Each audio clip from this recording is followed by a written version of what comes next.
Love it or hate it, Dodge has been on a roll in 2022, dropping 11 cars so far that customers can hopefully buy in 2023. But Dodge isn't done yet. Tim Kuniskis said during day one of Speed Week that the 7th final edition car was destined for the history books and will be unveiled in November at SEMA.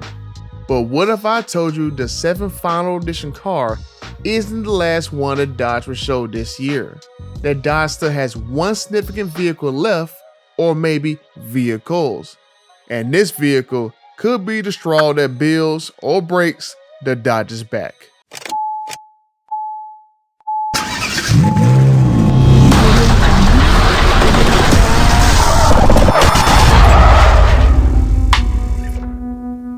So let's speed through the 11 cars Dodge has shown this year that you can hopefully drive in 2023.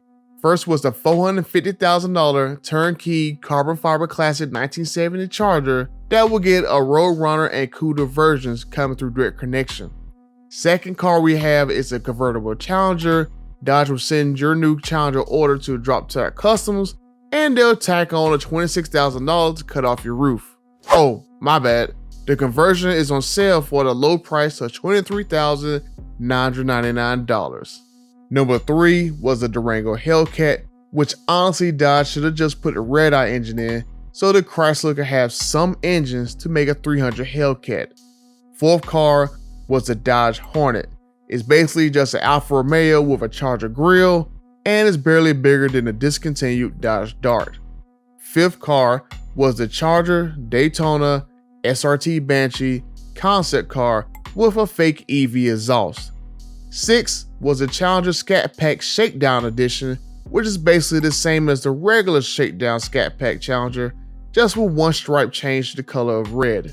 Seventh car was the Charger Super B Final Edition. That's the only Charger to ever have drag technology from the Challenger Demon, Superstock, and 1320 versions. Eighth car was the Challenger and Charger Swinger Editions. I think it's the worst looking edition with its very pale looking gold wheels. Ninth car was a King Daytona Charger Final Edition, missing some Challenger Superstock drag technology. 10th car was a recently unveiled Challenger Black Ghost Edition.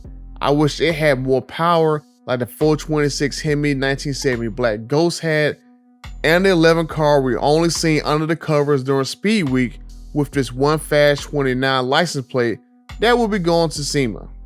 So with 11 cars shown in a few months time span, Dodge still isn't done yet. If you've been paying attention to the Never Lift calendar, there are only 2 doors left. The alcohol door, which we can assume will be the car underneath the car cover that we saw during Speed Week, and the Fratzog door.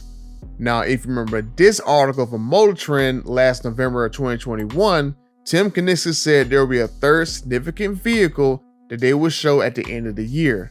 We know the 7th edition car will be shown at SEMA, which is at the beginning of November. And the next biggest show after that I can think of is the LA Auto Show. So maybe we will see this new significant vehicle there, or possibility the Ram EV truck there. But let's narrow down a list of what this car will not be. Based on an article from last year, it would not be a new Durango. Tim Kuniskis wouldn't confirm if the Durango would move to the next gen platform the Grand Cherokee is on, or if it'll be in Dodge's lineup in the future. I've heard last year that the Durango may be canceled after this model year and moved over to the Wagoneer's full-size platform. I also have not heard of any nameplates that are going to make a comeback from the past. No Viper, no Journey, no smaller cars sit under the Challenger and Charger, so no returns of a Dart or a Neon. There's nothing to say that those cars won't return, especially the Viper or the Journey. Dodge could easily rebadge the Maserati MC20 and the Alfa Romeo Stelvio and import them to the US in the future.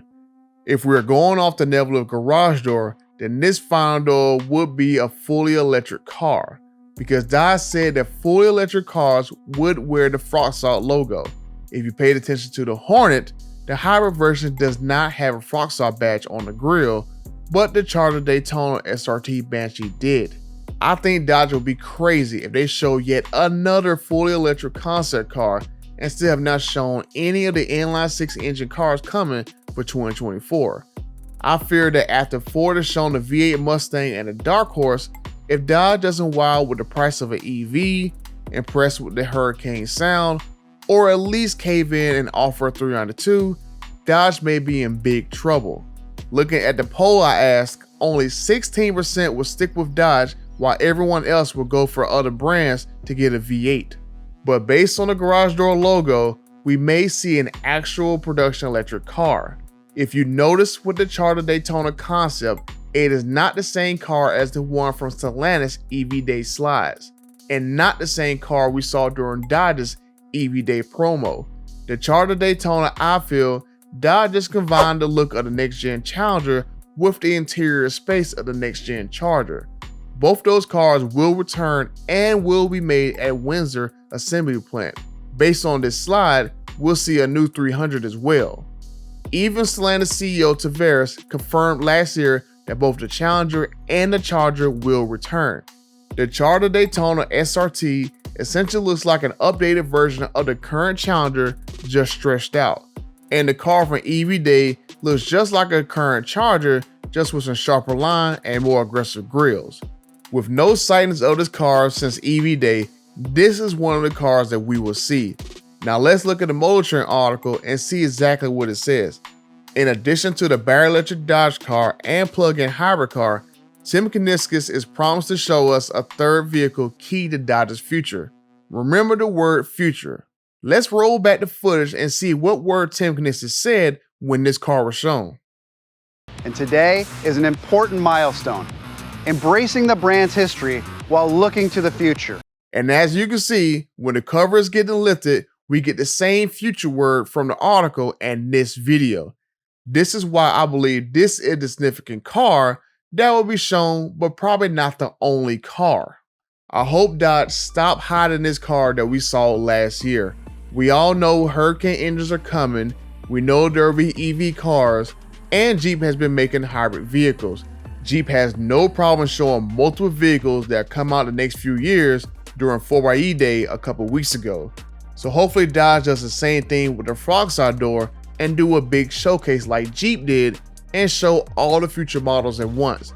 Have like a Fratzog Performance Day showing the Challenger and the Charger with their Hurricane engines, let people hear them running, show production EV versions, and let people pre-order the cars.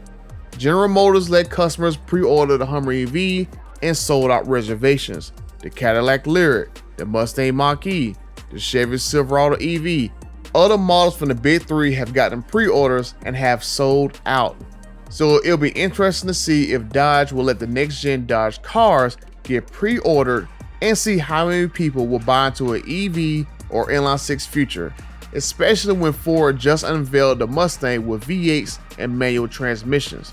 Other brands typically let you pre-order cars that won't come out for a few years for $100.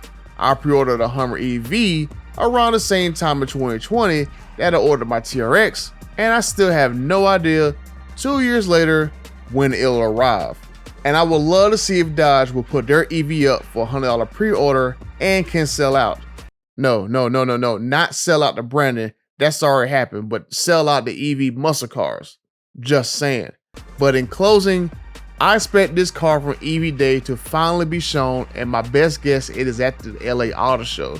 Why Dodge couldn't show this car on day 3 of Speed Week doesn't make any sense.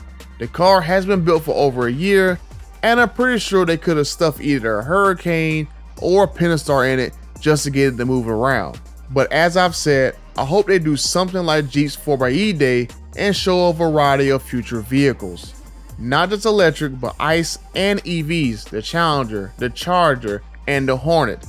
Ford may have laid a dud with Raptor R reveal, but the Mustang reveal is a serious problem that I hope Dodge will address with a standout unveiling behind the last garage door. But let me know what you guys think. Will an inline 6 Challenger and Charger with the new Hornet hold Dodge afloat? Or is Dodge going down with the V8 ship? Make sure you guys pick up some new merch out of my new YouTube store. I'll be adding some more designs in the next few weeks. Like this video and subscribe to the channel if you haven't already done so already. And until the next video, I'm out.